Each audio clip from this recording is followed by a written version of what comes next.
The morning sun peeked through the trees at Riverside Park as Harold Jenkins made his way along the familiar path. His worn leather shoes moved slowly but steadily across the gravel. At 73, Harold's body might have slowed down, but his mind remained as sharp as ever. The retired school principal had made this same walk every morning for 15 years, rain or shine. Harold's friends often asked why he didn't just enjoy his coffee at home on his porch. But they didn't understand what this park meant to him. Here, among the trees and chirping birds, Harold found peace that his empty house couldn't give him since his wife passed away. His routine never changed. He carried his old brown thermos full of black coffee, no sugar, just a splash of cream. Under his arm was today's book, a dog-eared copy with pages yellowed by time. Harold believed books were meant to be read until they fell apart, not kept pristine on shelves. Finding his usual bench empty brought a smile to his weathered face. The wooden seat beneath the giant oak tree felt like it belonged to him after all these years. Small pleasures meant everything at his age. Harold settled down with a satisfied sigh, his joints grateful for the rest. He placed his coffee carefully on the bench beside him, twisted the cap off, and breathed in the rich aroma that steamed into the cool autumn air. The first sip always tasted the best. Around him, the park was coming alive. A young mother pushed a stroller along the path. Two college students tossed a frisbee back and forth across the grass. An older couple walked hand in hand along the pond's edge. Harold enjoyed watching life unfold around him while remaining in his own peaceful bubble. He opened his book to where the tattered bookmark held his place. The words transported him to another world, one where he could forget his aching knees and the loneliness that sometimes crept into his quiet evenings at home. Harold didn't notice the police car that pulled up at the park entrance. He didn't see Officer Thomas Wilson step out and scan the area with narrowed eyes. The young officer had only been with this precinct for 3 weeks after transferring from a small rural town where everyone knew everyone else. Officer Wilson was 29, ambitious, and determined to make his mark in this new assignment. Back in his hometown, things were simple. He knew who belonged and who didn't. But here in the city, everything felt different, unfamiliar. Something his training hadn't fully prepared him for.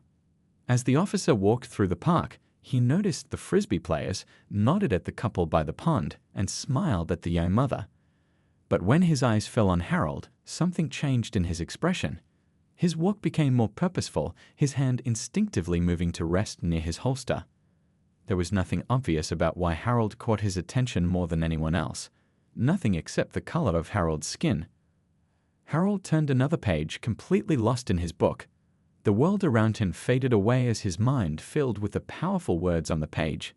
He took another sip of coffee, savoring both the warmth of the drink and the moment of perfect tranquility. He had no idea that in just a few minutes, his peaceful morning would be shattered. That this ordinary Thursday would become a day that would change not just his life, but the lives of everyone in this community. Harold didn't know that sometimes the most important moments in history happen on the most ordinary days, to the most ordinary people, on the most ordinary benches in the most ordinary parks. He just turned another page, blissfully unaware of the approaching officer whose shadow would soon fall across his book. Harold was just getting to the good part of his book when a shadow fell across the page. At first, he thought it might be a cloud passing overhead, but then he heard the voice. "Excuse me, sir, I'm going to need to see some ID." Harold looked up, squinting against the morning light. Officer Wilson stood over him, tall and stiff in his crisp uniform. The young officer's hand rested on his holster, not gripping it, but close enough to make a point. His face gave nothing away, a mask of authority that Harold had seen too many times in his long life. "ID," Harold repeated, his peaceful morning suddenly interrupted. His heart did a little jump in his chest, not from guilt, but from that old familiar feeling. That feeling that had followed him since he was a boy, the one that whispered, "Be careful now." "May I ask why?" Harold kept his voice steady and polite. "I'm just reading my book and having my morning coffee." He gestured to the thermos beside him. The officer's eyes didn't follow Harold's gesture. They stayed fixed on Harold's face, searching for something. "We've had reports of suspicious activity in this area," Officer Wilson said. His tone hardened, becoming more official, more distant.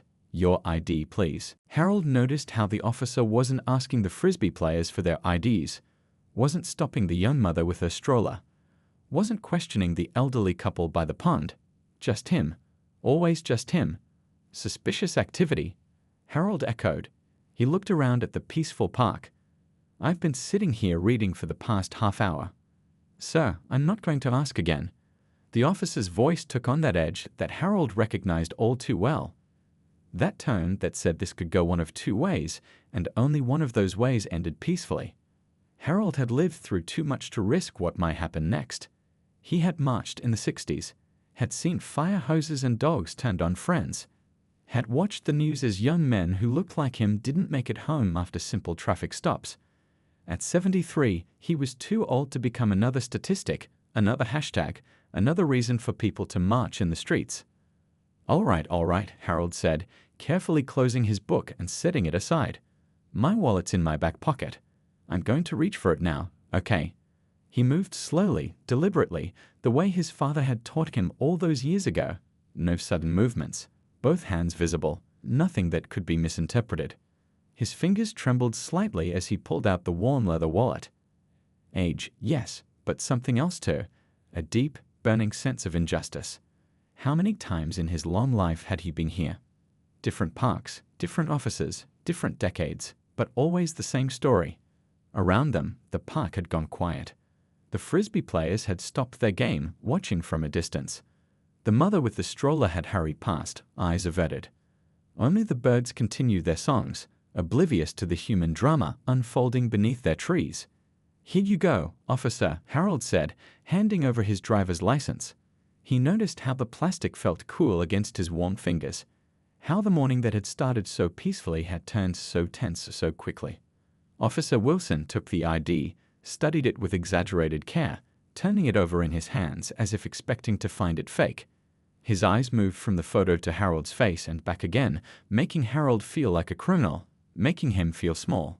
In his 73 years, Harold had built a life to be proud of.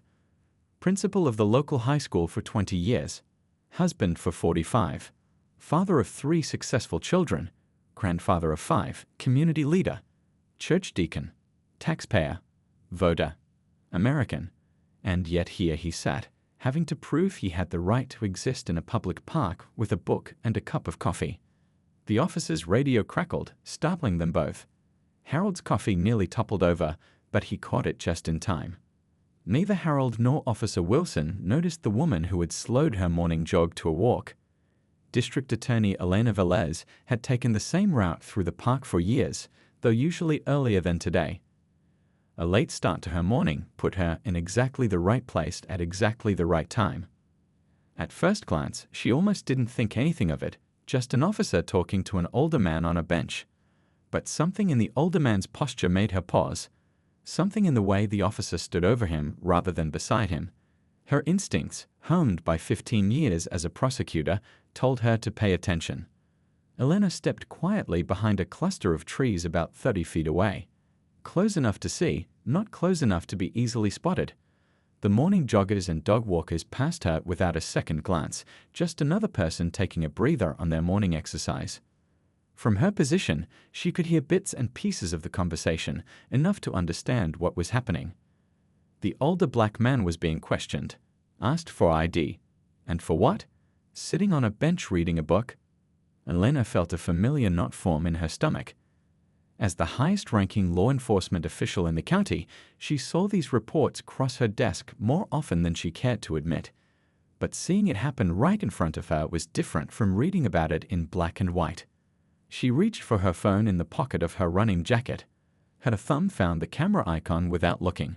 She'd done this before, documented things that others might miss or ignore. As a woman of color herself, she'd learned early that sometimes the best weapon against injustice was proof. The phone made no sound as she began recording. The morning light was good, the angle clear.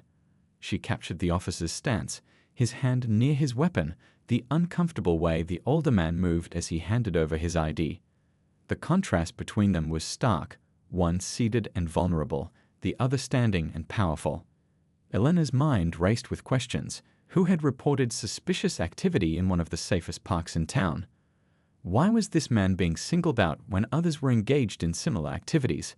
Had the officer approached anyone else that morning? She thought about stepping forward immediately. She had the authority. One word from her, and this would stop. But the prosecutor in her knew that sometimes justice required more than an interruption. Sometimes it required evidence. Reform required proof. So she stood silently, recording everything. The officer's body language. The way he scrutinized the ID with unnecessary intensity. The uncomfortable glances from passers-by who hurried away rather than witness what was happening. A jogger approaching her position slowed down, noticing what she was doing. Elena put a finger to her lips, and the jogger nodded in understanding before continuing on. Small moments of solidarity sometimes meant everything. Through her phone screen, Elena watched as the older man's face showed a complex mix of emotions, dignity fighting against humiliation, patience masking fear. She couldn't hear everything being said, but she didn't need to.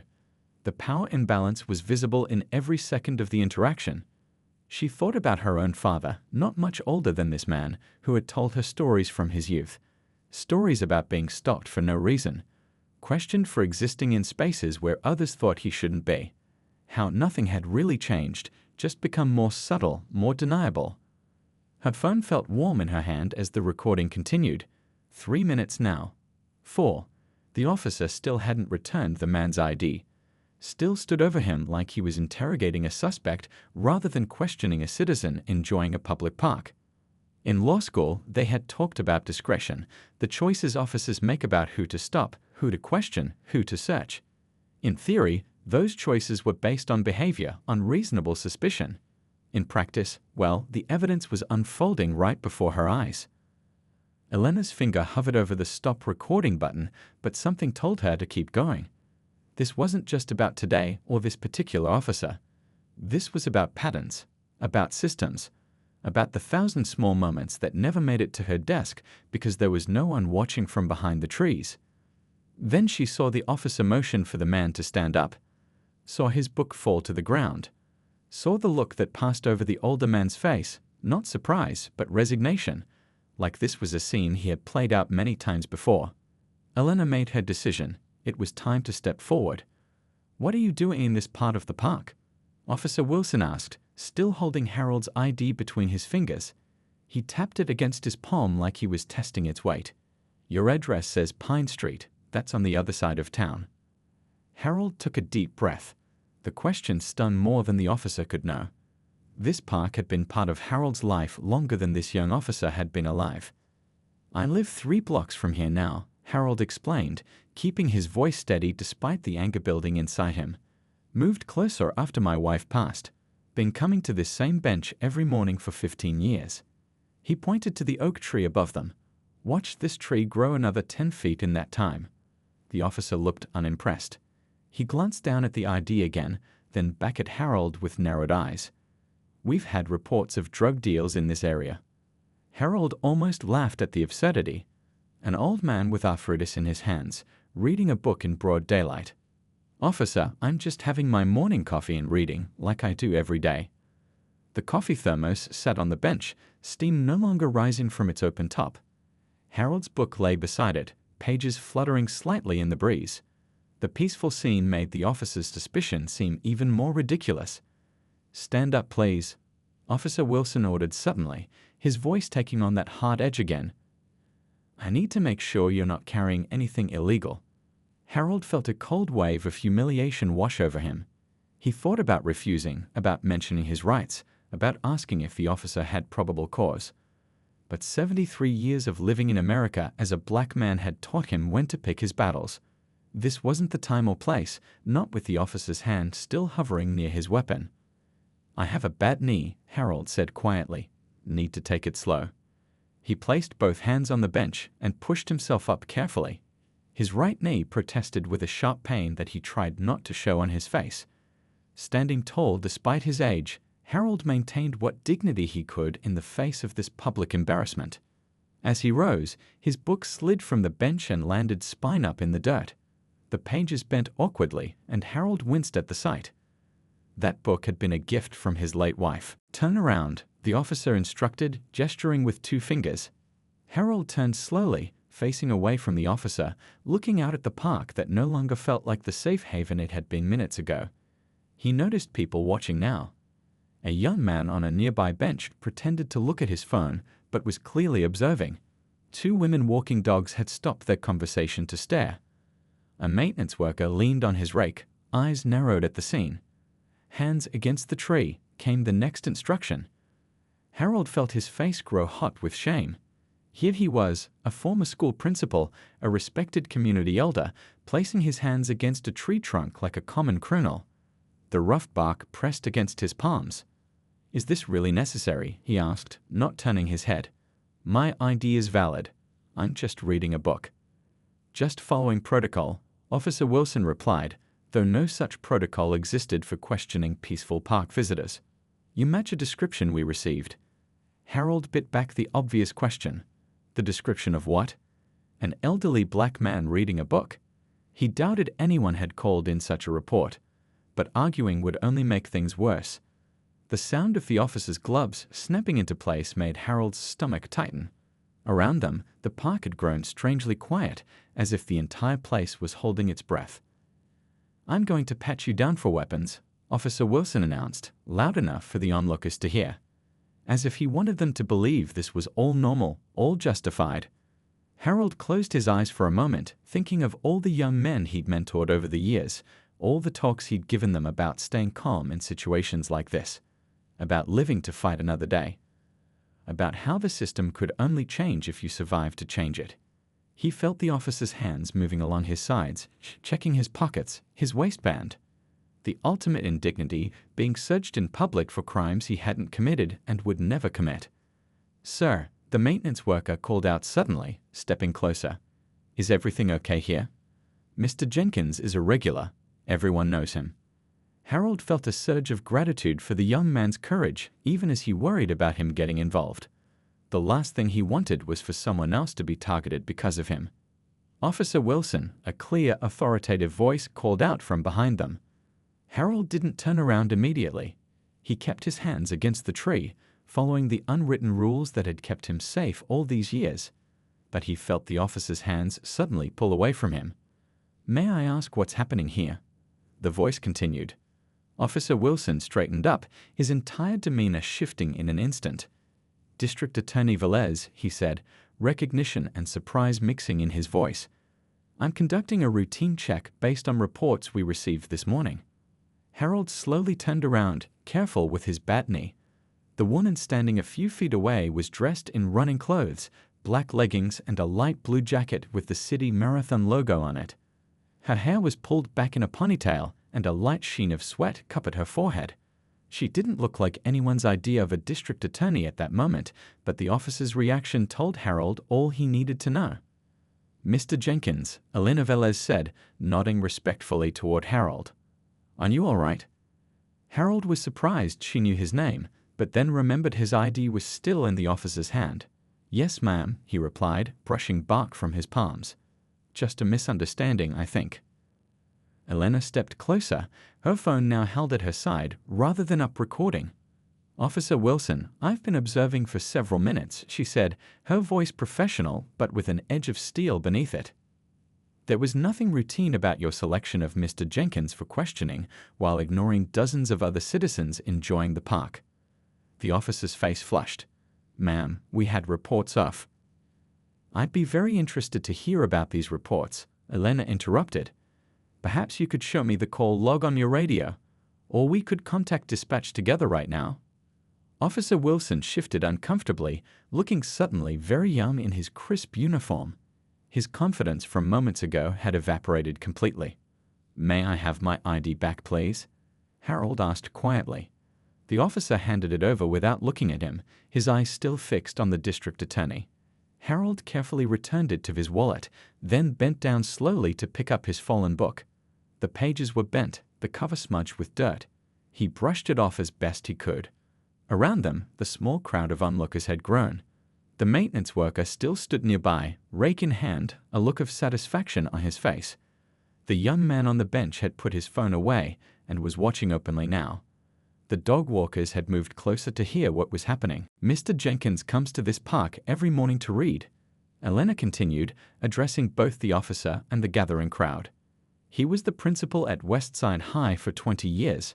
Half the people in this neighborhood had him as their principal, including my younger brother. She turned to Harold with a smile. You probably don't remember every student, but my brother never forgot how you helped him get a scholarship. Harold nodded, memories from his years as principal flooding back. So many young faces over the decades. I'd always tried to help where I could, he said simply. Elena turned back to Officer Wilson. I think Mr. Jenkins deserves an apology, don't you? The park went quiet. Even the birds seemed to pause their morning songs. Harold felt a strange mix of emotions. Vindication, yes, but also sadness that it took someone with authority to make this young officer see him as a human being worthy of respect. Officer Wilson cleared his throat. Mr. Jenkins, I apologize for the inconvenience. The words came out stiff, rehearsed, like something from a training manual rather than a genuine expression of remorse. Harold nodded his acceptance anyway. At his age, he had learned that some battles were won in small steps. Thank you, officer, he said. I hope you enjoy the rest of your day. He meant it too. Carrying anger would only hurt himself in the end. Elena wasn't finished, though. Officer Wilson, I'd like you to walk with me for a moment, she said, gesturing toward the path. Mr. Jenkins, would you mind waiting here? I'd like to speak with you afterward if that's all right. I'll be right here on my bench, Harold replied, settling back down with his book and coffee. The thermos had cooled, but he didn't mind. After the tension of the last few minutes, just sitting freely felt like a luxury. As Officer Wilson walked away with the district attorney, Harold noticed how the young man's shoulders had slumped, how different his posture was now compared to when he had approached Harold's bench earlier. Power, Harold thought, was a strange thing. How quickly it could come and go, how easily it could corrupt when unchecked. The story of what happened in the park spread quickly through the neighborhood. By evening, Harold's phone wouldn't stop ringing. Old students, neighbors, fellow church members, everyone wanted to check if he was okay, to offer support, to express their outrage. Harold sat in his living room, a cup of tea warming his hands as he spoke to his daughter on the phone. The walls around him were covered with photos, his late wife smiling on their 40th anniversary, his children in graduation caps, his grandchildren at various ages. A life well lived displayed in picture frames. Dad, we should file a complaint, his daughter said, her voice tight with anger even through the phone. This can't just be swept under the rug. District Attorney Velez already called me, Harold replied. She's handling it, said the video she took was clear as day. Video? His daughter sounded surprised. She recorded it. Harold nodded, though she couldn't see him. The whole thing, from behind some trees before she stepped in. Smart woman. Outside his window, Harold could see a news van parked across the street. A reporter had knocked earlier, but he hadn't answered. Some stories needed time to settle in your heart before you shared them with the world. The next morning, Harold almost didn't go to the park. For the first time in 15 years, his routine felt tainted. But at 6 a.m., he found himself making coffee in his thermos anyway. Some habits were stronger than fear. When he arrived at his bench, he found it occupied not by another person, but by flowers. A small bouquet of daisies with a note, "We stand with you, Mr. Jenkins." He didn't recognize the handwriting, but recognized the sentiment. He placed the flowers carefully on the end of the bench and sat down with his book. Across town, Police Chief Rivera sat at his desk, the morning sun barely filtering through his blinds. On his computer screen was the video that District Attorney Velez had sent over, 5 minutes and 23 seconds of footage that he had already watched 3 times. This isn't good, he said to his deputy chief, who stood by the window, arms crossed. Not good at all. Officer Wilson has a clean record, the deputy chief offered. 3 weeks on the job here. Transferred from Oak Ridge. Chief Rivera shook his head. Clean record doesn't mean clean conduct. Just means nobody was filming before. He tapped his desk with his pen. Put him on administrative leave. Full investigation. And I want a review of all our training procedures. By noon, 3 local news stations were reporting the story. By evening, it had reached the national networks. The video, or at least the parts District Attorney Velez had released to the media, played in living rooms across the country. Harold Jenkins became a name that people knew, his dignified face on screens everywhere. Community organizations rallied. The Urban League called for immediate action. The Ministers' Alliance announced a prayer vigil in the park. The Neighborhood Association started a petition for stronger oversight of police activities. Harold watched it all unfold with mixed feelings. He hadn't asked to be the center of attention, hadn't wanted to become a symbol. But as a former educator, he also recognized a teaching moment when he saw one. When the district attorney called again, Harold answered on the first ring. "Mr. Jenkins," Elena said, "I want to update you on what's happening with Officer Wilson's case. The investigation is moving forward, but there's something else I wanted to discuss with you." Harold settled deeper into his armchair. Outside, another news van had joined the first. "I'm listening," he said. "The police chief and I have been talking about using this incident as a catalyst for change," she explained. "Training reforms, community oversight boards, body cameras for all officers, but we'd like your input on what happens next." Harold thought about this for a long moment. His encounter in the park wasn't unique. It had happened to countless others who didn't have a district attorney hiding behind the trees. What made his case different was the evidence, the witness, the inability to deny what had happened. "I want to meet him," Harold said finally. "Meet who? Chief Rivera?" "Officer Wilson," Harold clarified. "Not for an apology, not for the cameras. I want to talk to him, person to person." There was silence on the other end of the line. Then, "That's an unusual request. Mr. Jenkins, may I ask why?" Harold looked at a photo on his wall, himself as a young teacher, standing before his first class back in 1974. "Because punishment without education is just revenge," he said, "and I was an educator long before I was a symbol." 6 months later, the community center on Pine Street was packed. People sat shoulder to shoulder in folding chairs, with more standing along the walls. The buzz of conversation filled the room, neighbors greeting each other, reporters checking their equipment, community leaders shaking hands. Harold sat in the front row, his hands resting on the walking cane he'd started using more often these days. His knee wasn't getting any younger. Beside him sat his daughter and oldest grandson, who had driven 4 hours to be here for this moment. "You nervous, Grandpa?" his grandson whispered. Harold shook his head. Not nervous. Hopeful. At the front of the room stood a podium with a microphone. Behind it, a banner read, "Community Policing Initiative, Building Bridges Together." The words had been chosen carefully after weeks of community meetings. District Attorney Elena Velez approached the microphone, tapping it lightly to check if it was on. The room gradually quieted down. 6 months ago, she began, an incident occurred in Riverside Park that many of you witnessed either in person or through the video that was shared widely. She paused, looking directly at Harold. What could have remained just another statistic, just another story of mistrust between law enforcement and the community, instead became a turning point. Harold listened, his face giving away little. He'd heard all the speeches before, had sat through countless meetings and planning sessions. Today wasn't about speeches for him.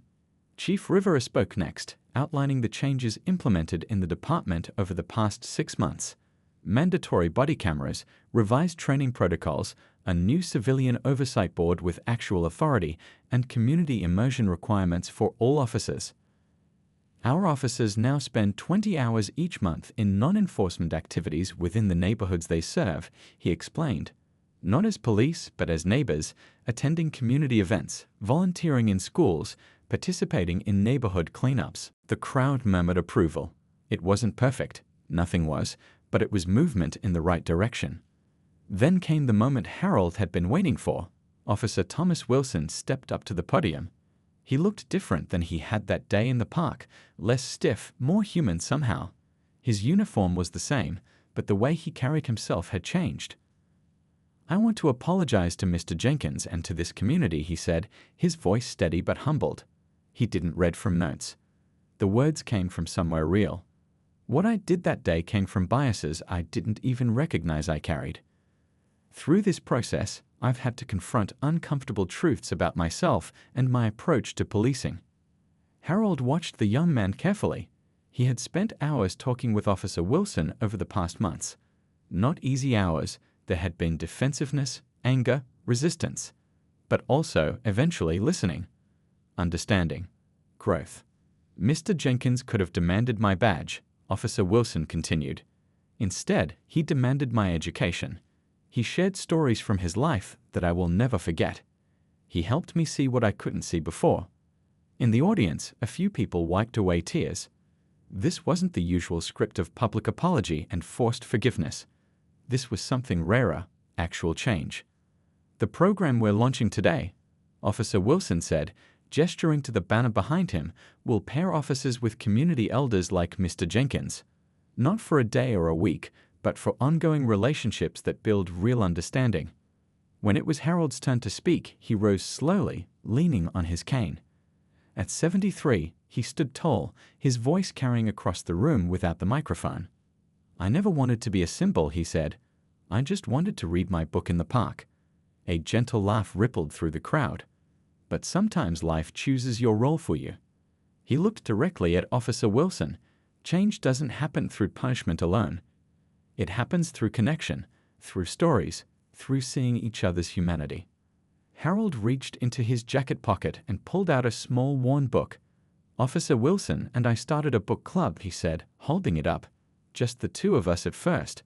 Now we have 15 members, officers and community members reading together, talking together. As Harold returned to his seat, the applause was thunderous. Elena leaned over. You did it, Mr. Jenkins. Harold shook his head slightly. We've started, he corrected. That's all. Later, as people mingled over coffee and cookies, a young reporter approached Harold. Sir, do you really think one incident in a park can change an entire system? Harold looked past her to where Officer Wilson was deep in conversation with Harold's grandson, both men gesturing animatedly about something. No, Harold said honestly. Systems don't change from single incidents.